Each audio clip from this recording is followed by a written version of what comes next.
Well, good day, everyone. Welcome to my show. I'm your host, Gail Dixon McBride, natural health consultant.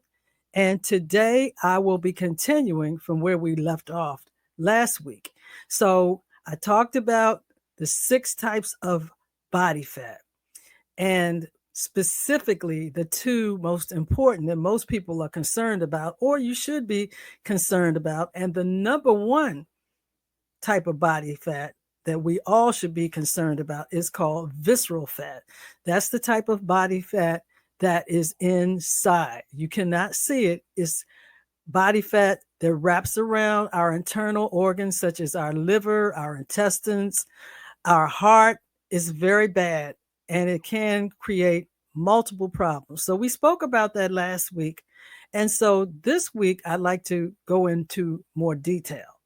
And of course, we know the subcutaneous fat is that fat that you can actually see, where you can pinch, you can reach around your waistline on your stomach and you can pinch it.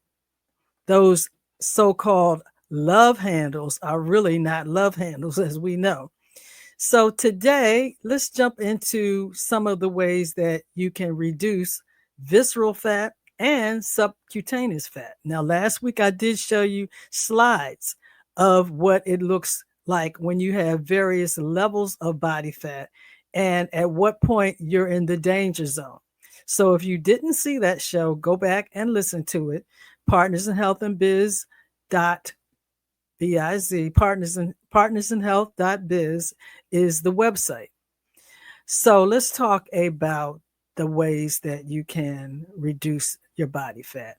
I am going to actually show you what it means to have visceral fat in our body and subcutaneous fat.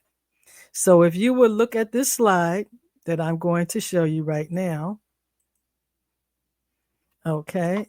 If you will look at this slide, you will be able to see the outer arrow that's pointing. The black arrow that you see on this picture is the subcutaneous fat. That's the fat that you can see. Now, this is showing you the inside of the body, but this is the fat that you can actually visibly see. The visceral fat is, you see the blue arrow, that's pointing to where the visceral fat is accumulating in the intestines and the liver, around the heart. That's the most dangerous fat. Visceral fat, again, is belly fat found deep within your abdominal cavity. It surrounds important organs, again, such as your stomach, your liver, and your intestines. And this can lead to the danger of diabetes, high cholesterol, high blood pressure, even certain types of cancer. Okay, so now I'm going to show you, we're going to talk about what you can actually do to reduce visceral and subcutaneous fat in your body. All right, so now let's talk about that.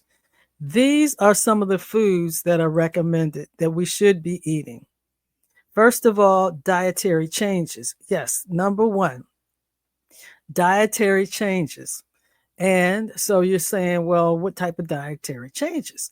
First of all, reduce the amount of sugary foods and processed foods. Reduce or stop, just stop it. Just stop it. Stop with the sodas, and most juices have too much sugar. So you can, if you're going to drink juice, then you need to dilute that juice. You need to dilute it to the point where you hardly can even taste the sugar. Okay, so the main ways to reduce subcutaneous fat and visceral fat is to focus on a healthy diet, regular exercise, and lifestyle changes, including prioritizing sleep. Okay, so we talked about those, reducing the sugar. Also, you need to reduce the amount of fat, and you can prioritize protein.